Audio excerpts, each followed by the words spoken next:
Welcome to Joa Fitness Health Wellness Video Podcast, a space to ignite your day through positive conversations. We bring people that have created excellence in their life, sharing high vibration in their reawakening path.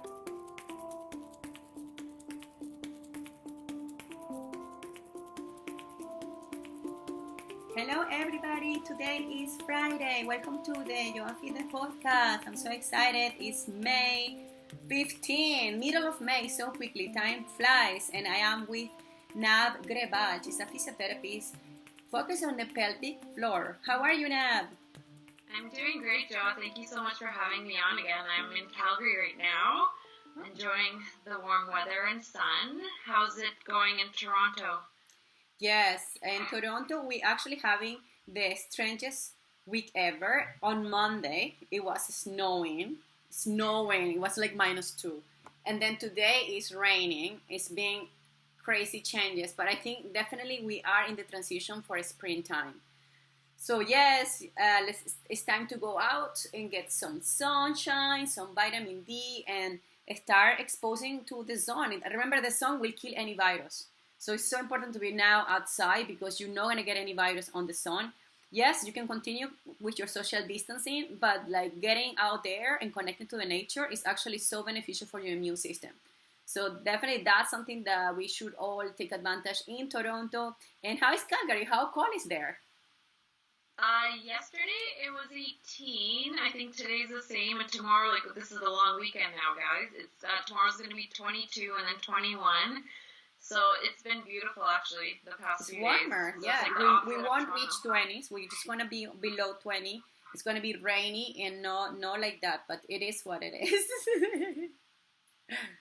Well, Nav Grewal. So now you are doing My Virtual Wellness, which is yourself helping and attending all these people, helping all these people in the nationally, right? In the whole Canada, basically. Yeah, so it is nationally depending on which program my clients are doing. If they're more so into doing Reiki courses and wellness courses, that is national. As a physiotherapist, I can treat anyone in Ontario currently, and I will be expanding to Alberta because each province has differences in licensing. So I can't treat people in like BC right now or Manitoba, but I can do Ontario right now. But yeah, it's been great. It's great for people, you know, if someone has kids and they're at home, and especially like because right now we're isolating, like, you can't like really like go outside anyways, and the clinics are closed. So this is a great way for them to keep fit and like keep care of their health and wellness from home. Yes, exactly. So you're only working with the Ontario province as a physiotherapist, and then as a Reiki, you are assisting more people. Sorry, you just cut out there. So, for Reiki, you are helping everyone in Canada. Yes. For Reiki, honestly, it's like anyone in the world, really. Okay. Yeah. But specifically for physiotherapy, it's only within certain provinces. But Reiki, Reiki is universal life force energy, and it can be done like anywhere. Yeah. Okay. So distance healing, it still works. So I can see clients from anywhere, any time zone. So nice. So I am a yoga teacher and a Pilates teacher, and I actually met Nav in the Toronto Yoga Mamas, which is a center dedicated for the mothers that are passing through the process of being pregnant. Also, they come after they deliver the babies, and they work a lot on the pelvic floor to strengthen the pelvic floor and to come back into a normal life again. So one of my missions in my business is to educate and elevate the woman community. So that's why we're here today together talking about topics that are very important, especially within the time that we're home on the lockdown, which is going to be extended for a long time. We need to know that this is something that we have to get adaptable to this, and then just find solutions, and you can count on us to support you. So today we wanted to talk about something that is so generic but so important, because we are so now connected to our feelings, and we get these feelings of stress and anxiety, and then all of a sudden we start feeling pain. So we feel pain in many levels. So it happens that I am a Thai massage therapist. I work with pain relieving through the massages. But as a Thai massage therapist, I also work on a deep level with the chi energy lines with emotional release. I did this program in Thailand, in Chiang Mai, by Mantak Chia, that is called emotional Chinese sun massage, which is releasing the traumas that we accumulate in our stomach. So I also learned the connection between our body and our emotions that can create these subtle sensations in our body that can create a lot of pain. And then that's what we want to talk today about pain. Where do we create pain, and what's pain exactly? Yes, exactly. So yeah, pain is a huge topic, and I think pain is one of the things that connects us all as humans, because we all have the ability to feel pain, as well as like the other side of it, the other coin of it, the other side of the coin would be pleasure, right? And so when we're talking about pain, we need to think about like where it's coming from, what it's, what exactly it is, and what is it trying to tell us. Okay, so pain itself is something that is an output. Now that researchers have been actually doing a lot of research, it's an output of the brain. So what that means is it's a message that's coming from the brain, not specifically from the site where the pain is actually felt. So a lot of people actually think it's like, oh, I have pain here, so it's actually being created in my elbow. That's not true, because pain is something that's perceived as dangerous by the brain. If that wasn't perceived as dangerous, you're not going to get pain in that location. And the best example I can give is, if you think about a soldier in war, and either, he has an injury or some sort, or, there's, he gets his leg, blasted off, that soldier, because the adrenaline is going, might not even notice that injury. We've all gotten a paper cut that we actually didn't notice until later on in the day, right? Yeah. And then when you actually notice it, then your brain's like, oh my God, what happened here? This is something that's bad for the body, and then you get that sensation of pain. But if the pain was actually created by that actual location of the injury, we should be able to feel it right away. So the brain is very, very powerful in telling us when we are having pain, and if it is actually pain, or if it's not pain, or if it's dangerous for the body or not. So that's a very, very important distinction to me, because a lot of people think, oh, I'm sitting for a long period of time, I have back pain, so it's actually coming from my back. It's not coming from your back per se, it's actually your brain is associating it with like, okay, you've been sitting for a long period of time, I need you to move. So I'm going to create this pain in your lower back, so hopefully you get that message. And then it's up to you whether you accept that message or you ignore that message, right? It's like if your mom's calling you and telling you something, it's up to you if you want to accept that message or if you want to say, I don't want to listen to that message. Yeah, so that's actually kind of like what the brain is. It's actually controlled by the brain and the spinal cord more than the outside nerves or muscles.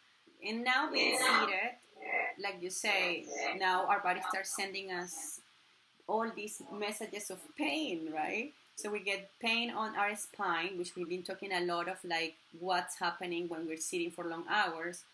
And we also have these cravings for pleasure, right? So we start going to the fridge, we start eating all the chocolate we can find, we start binging because we're looking for pleasure, since we have all these lack of distraction that we used to have before. So now in the lockdown, it's not quarantine anymore, and this type of new way of living, which is so uncertain, we don't know how long this is going to last. What is your experience as a physiotherapist helping the community in this moment related to pain and pleasure?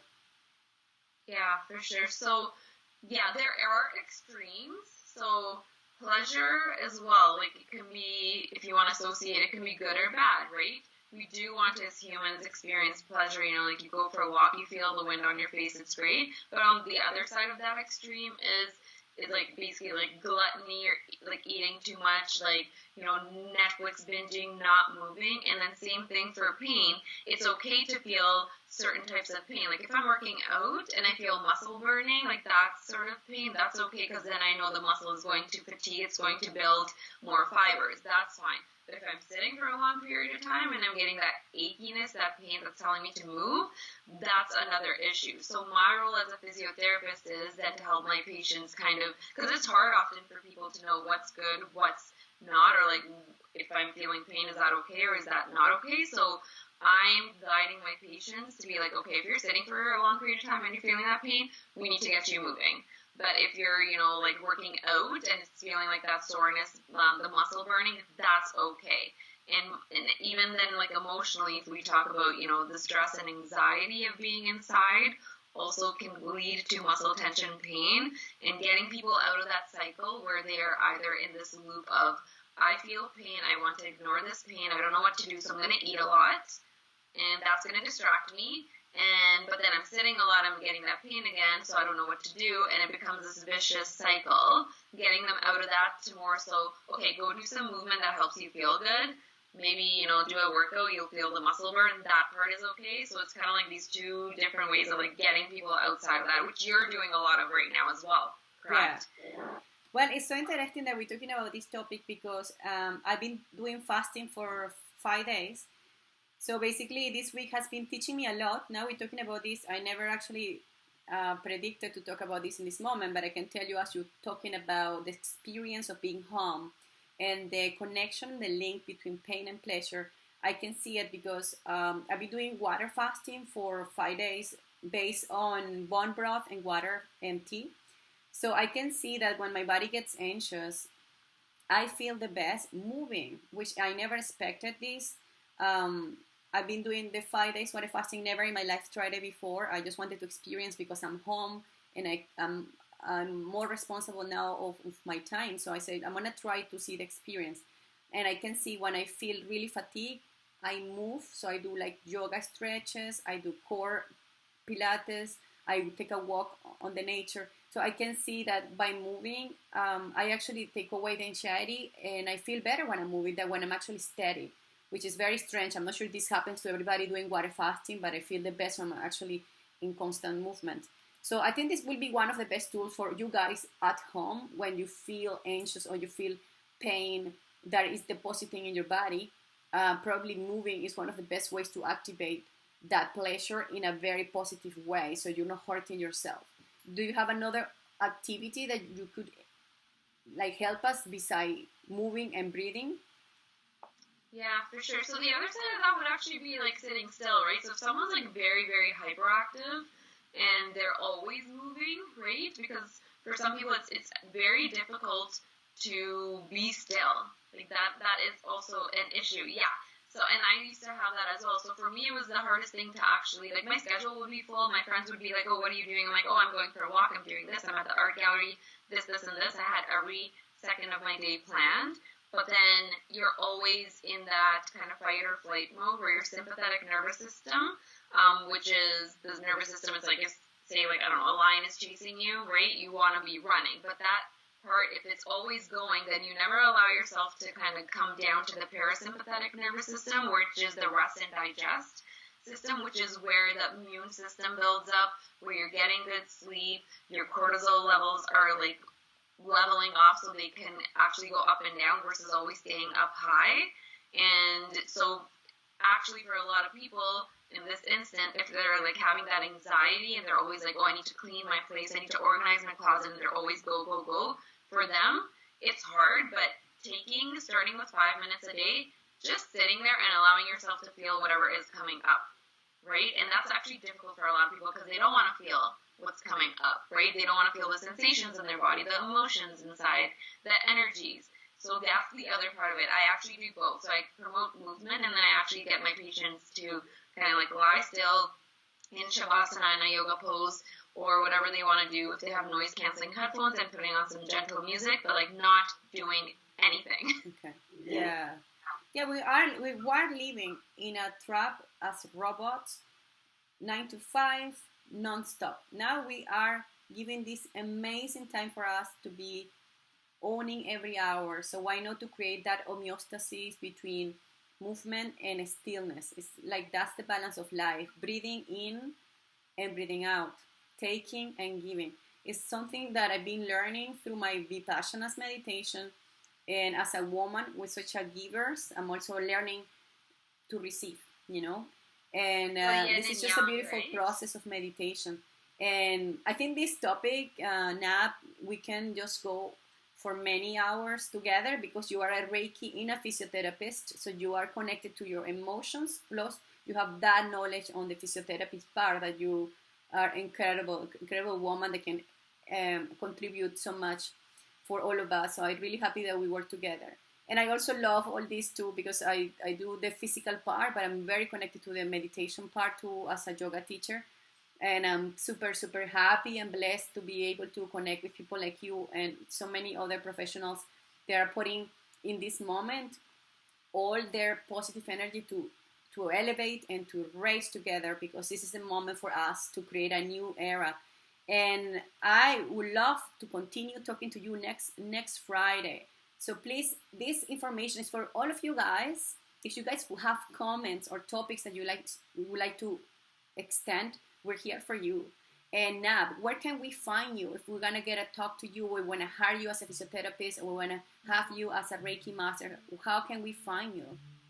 2 different ways. So one is through my website, myvirtualwellness.ca, and then I'm also on Instagram. It's the same Instagram handle, myvirtualwellness, and we're connected on Instagram as well. So people can find me through you, great, as well. And yeah, that's the best way to contact me, just to even know kind of like what services and offerings I have. But yeah, I am pretty holistic in terms of like doing physical and emotional together, because our emotional body is totally linked to our physical body, and I think we're very much aligned in that way. So thank you so much.